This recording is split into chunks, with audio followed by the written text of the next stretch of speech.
नमस्कार. ही भाजणीची चकली पहा. अगदी मस्त अशी गोल, गरगरीत, काटेरी तयार झालेली आहे. रंग पहा अगदी अप्रतिम आलेला आहे. चवीला तर एक नंबर तयार झालेली आहे. आता भाजणीची चकली तयार करायची म्हटल्यावरती बऱ्याच महिलांच्या खूप साऱ्या तक्रारी असतात. आमची चकली भरपूर तेल पिते, तेलामध्ये विरघळते, अशी काटेरी आणि पोकळ तयार होत नाही. काही वेळाने तेलामधून बाहेर काढल्यानंतर नरम पडते, खुसखुशीत होत नाही, अगदी कडक स्वरूपाची बनते. तर असं होऊ नये ना, यासाठी मी व्हिडिओमध्ये भरपूर साऱ्या बारीक-सारीक टिप्स सांगितल्या आहेत. ही चकली पहा ना, अगदी मस्त अशी तोडल्यानंतर पटकन तुटली गेलेली आहे, खुसखुशीत तयार झालेली आहे, अजिबात कडक स्वरूपाची झालेली नाही. चकल्या पहा चुऱ्यामधून पाडताना मध्येच कुठेही तुटत नाही आहे. एकसारख्या अशा गोल गरगरीत तयार होत आहे आणि काटे पहा अगदी सुरेख आलेले आहे. तेलामध्ये घातल्यावरती कुठेही विरघळलेली नाही, चकलीचे तुकडे पडलेले नाही, अख्खीच्या अख्खी चकली निघालेली आहे. अजिबात चकली पहा कुठेही तेलकट दिसत नाही आहे. तर अशी परफेक्ट चकली तयार करण्यासाठी चकली भाजणीचं पीठ अगदी 100% व्यवस्थित तयार करणं फार गरजेचं आहे. तर आता ही चकली भाजणीचं पीठ तयार करताना कोणतं साहित्य किती प्रमाणामध्ये घ्यावं, कोणकोणत्या डाळी किती वेळ भाजाव्यात, हे व्हिडिओमध्ये मी अगदी डिटेलमध्ये सांगितलेलं आहे. आणि गिरणीमधून पीठ दळून आणताना काही 1-2 महत्त्वाच्या गोष्टी देखील सांगितलेल्या आहेत. चला तर वेळ न घालवता रेसिपीला सुरुवात करूयात. रेसिपी आवडली तर चॅनलला जरूर सबस्क्राईब करा. चकली भाजणीचं पीठ तयार करण्यासाठी सुरुवातीला आपल्याला काय काय साहित्य लागणार आहे ते पाहून घेऊयात.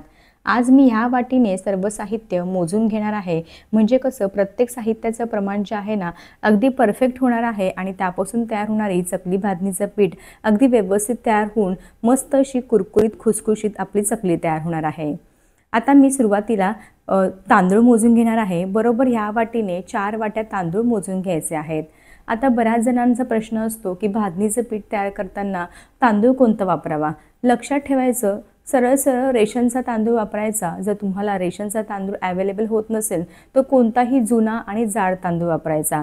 नवीन तांदळाचा अजिबात वापर करायचा नाही. आणि ना इंद्रायणी तांदूळ चुकून सुद्धा वापरायचा नाही चकली भाजणीच्या पिठासाठी. आता पुन्हा सेम त्याच वाटीने 2 वाटी चण्याची डाळ म्हणजेच हरभऱ्याची डाळ घ्यायची आहे. 1 वाटी उडदाची डाळ घ्यायची आहे. अर्धी वाटी मुगाची डाळ.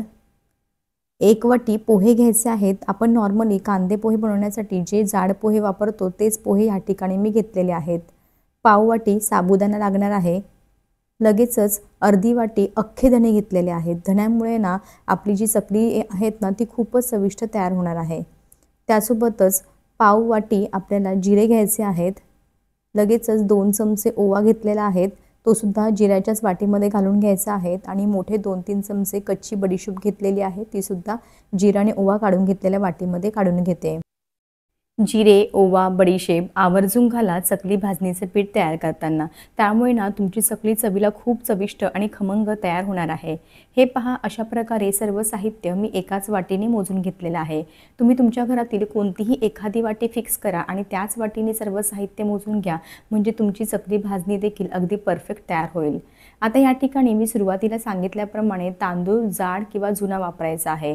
ज्या तांदळाचा भात चिकट होतो असा इंद्रायणी तांदूळ जरासुद्धा वापरायचा नाही, बिलकुल वापरायचा नाही. ज्या तांदळाचा भात मोकळा सुटसुटीत होतो ना तोच तांदूळ वापरायचा आहे. आता तांदूळ मी 1-2 पाण्याने स्वच्छ धुवून घेतला, चाळणीमध्ये निथळायला ठेवलेलं होतं आणि एका सुती कापडावरती पंख्याखाली सुकवून घेतलेलं आहे. उन्हामध्ये अजिबात सुकवायचं नाही. चण्याची डाळ, मुगाची डाळ आणि उडदाची डाळ आहे ना ती मी ओल्या सुती कापडाने फक्त पुसून घेतलेली आहे. जर तुमच्याकडे वेळ असेल ना तर धुवून चांगली अशी पंख्याखाली सुकवून घेऊ शकता किंवा उन्हामध्ये सुद्धा सुकवू शकता. पण मी आज ह्या ठिकाणी या डाळी न धुताना फक्त ओल्या सुती कापडावरती चांगल्या अशा चोळून पुसून घेतलेल्या आहेत, म्हणजे काही धूळ माती असेल ना लागलेली डाळींना ती पूर्णपणे निघून जाते. आता ह्या साहित्याचं प्रमाण ना अगदी सोपं आहे. जेवढे तुम्ही तांदूळ घेणार ना त्याच्या निम्मे चण्याची डाळ घ्यायची आहे, चण्या डाळीच्या निम्मे आपल्याला उडदाची डाळ घ्यायची आहे आणि उडदाच्या डाळीची निम्मी आपल्याला मुगाची डाळ घ्यायची आहे. डाळ आणि तांदळाचं प्रमाण अगदी सोपं आहे. आपल्याला पोहे आवर्जून घालायचे आहे, त्यामुळे ना चकली खूप छान अशी कुरकुरीत तयार व्हायला मदत होते. त्यासोबतच साबुदाणा देखील घालायचा आहे. साबुदाण्यामुळे भाजणीच्या पिठाला म्हणजे चकली भाजणीच्या पिठाला मस्त असा चिकटपणा येतो आणि कुरकुरीतपणा सुद्धा येतो. सर्व साहित्याचं प्रमाण समजलं आहे. आता आपण लगेचच भाजायला सुरुवात करूयात. हे सर्व साहित्य भाजण्यासाठी मोठी आणि जाडबुडाची कढई घ्यायची आहेत. सुरुवातीला आपण तांदूळ भाजून घेऊयात. घेतलेले 4 वाटी तांदूळ कढईमध्ये घालायचे आहेत आणि चांगले सतत हलवत भाजून घ्यायचे आहेत. आता तांदूळ भाजताना मोठ्या गॅसवरती किंवा मध्यम गॅसवरती जरासुद्धा भाजायचे नाहीत. अगदी कमी गॅसवरती मंद आचेवरती भाजून घ्यायचे. म्हणजे कसं तांदूळ छान असे आतपर्यंत भाजले जातात आणि मस्त असे फुलतात देखील. आता तांदूळ भाजताना अगदीच डार्क काळपट रंगावरती भाजायचे नाहीत. तसे तांदूळ भाजले ना तर तुमची चकली जी आहे, चकली भाजणीचं पीठ आहे ना, ते करपट तयार होणार आहे. त्यामुळे लक्षात ठेवा, हलकेसे डाग पडेपर्यंतच आपल्याला तांदूळ भाजायचे आहे, जास्त डार्क रंगावरती भाजायचे नाही. आता तांदूळ भाजले आहेत की नाही हे कसं ओळखावं? एखादा तांदूळ आता भाजून झाले ना की एखादा तांदळाचं कण साईडला काढून ठेवायचा. थंड झाला ना की खाऊन पाहायचा. कुरकुरीत लागला की समजावं तांदूळ आपले छान असे भाजून तयार झालेले आहेत. आता हे पहा, या ठिकाणी एक 5 ते 6 मिनटं मला 4 वाट्या तांदूळ भाजायला वेळ लागलेला आहे. अगदी कमी आचेवरती मी सतत हलवत हे तांदूळ भाजून घेतलेले आहेत. कच्चे तांदूळ पहा दिसायला कसे दिसतात आणि भाजलेले तांदूळ पहा, मस्त असे भाजलेले तांदूळ पांढरे शुभ्र झालेले आहेत आणि हलकेसे डाग पडलेले आहेत. अगदी असेच तांदूळ भाजून घ्यायचे आहेत. भाजलेले तांदूळ एखाद्या सुती कापडावरती पातळ पसरवून ठेवायचे आहे थंड होण्यासाठी.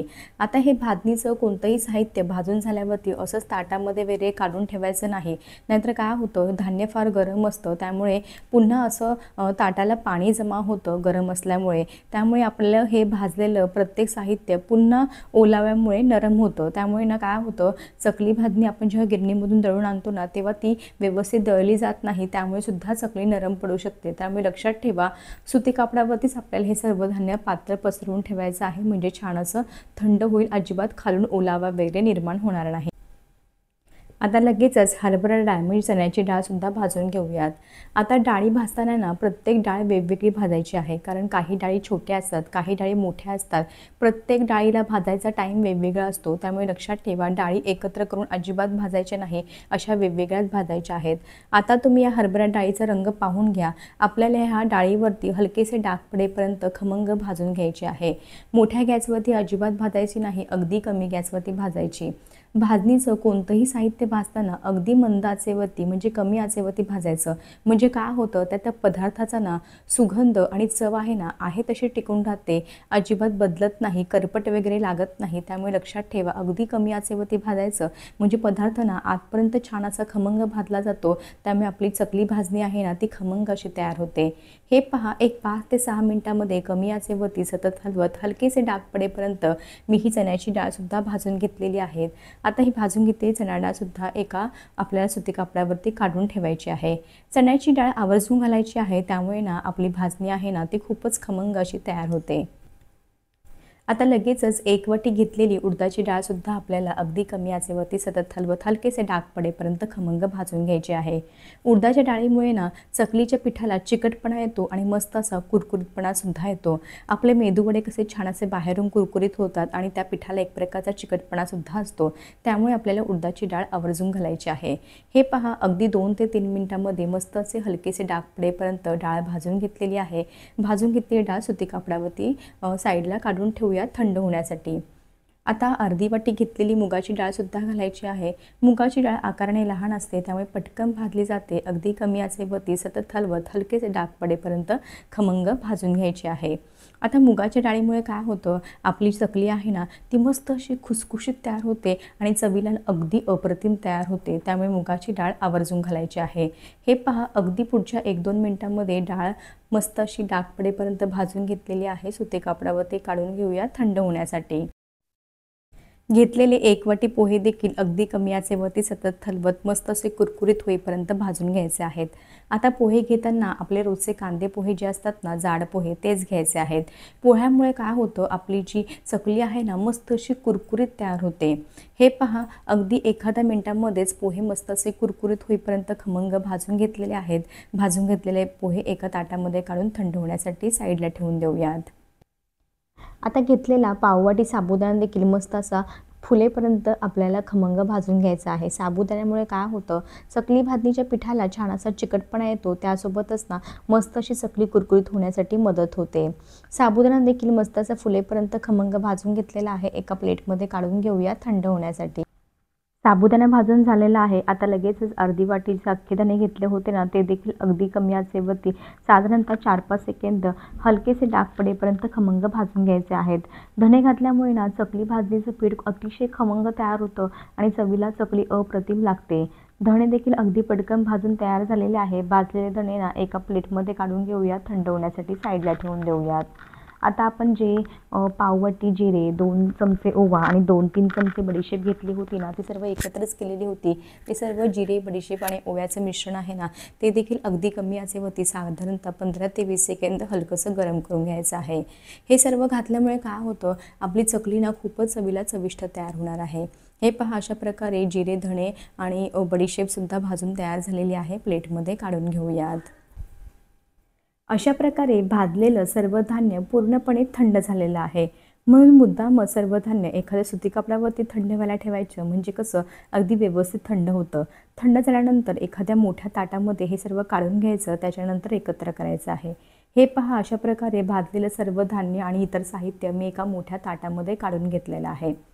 मस्तच सर्व डाळी आणि इतर सर्व धान्य जे आहेत ना, ते अगदी खमंग आणि खरपूस भाजून घेतलेलं आहे. अशा प्रकारे भाजलेलं सर्व साहित्य एका मोठ्या ताटामध्ये काढून घेतलेलं आहे. पूर्णपणे थंड झाल्यानंतरच काढलेलं आहे. आता सर्व साहित्य असं थंड झालं ना, की सर्व हे भाजलेलं साहित्य आपल्याला असं एकत्र करायचं आहे.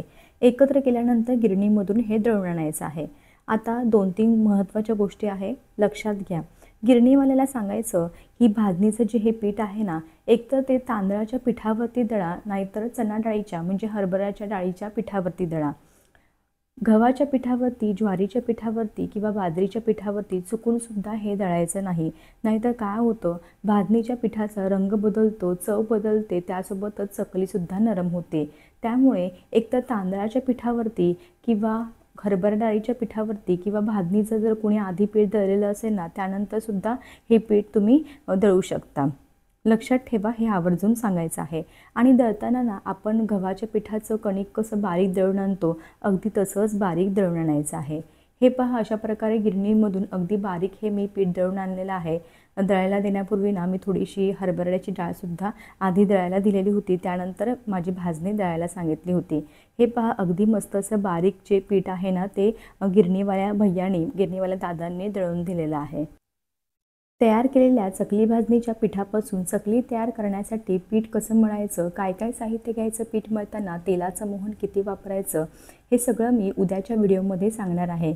आज आपण फक्त चकली भाजणीचीच रेसिपी पाहिलेली आहे, कारण व्हिडिओ ना खूपच मोठा होईल, म्हणून मी उद्याच्या रेसिपीजमध्ये तुम्हाला ह्या पिठापासून चकल्या तयार करून दाखवणार आहेत.